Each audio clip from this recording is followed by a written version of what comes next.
সহায়তা সহযোগিতার মধ্যে দিয়ে আপনাদেরকে সেই পরিচয়টুকু দিয়ে এখানে অবস্থান নিতে হবে। কথা বলুন আগামী দিন বাংলাদেশে স্বদেশ প্রত্যাবর্তন করবেন। দীর্ঘ 17 বছর আওয়ামী স্বৈরাচারের কারণে তিনি এদেশে আসতে পারেন নাই। তার এই আগমন উপলক্ষে সারা বাংলাদেশ আজ আনন্দিত।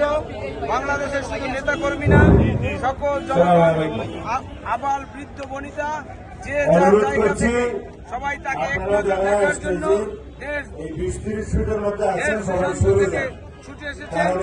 68,000 গ্রাম বাংলা থেকে কাল ঢাকায়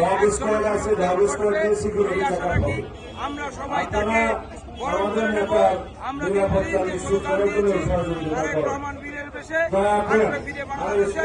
ইনশাআল্লাহ তিনি আগামীকাল বীরের বেশে বাংলাদেশে আমরা তাকে বরণ করে নেব।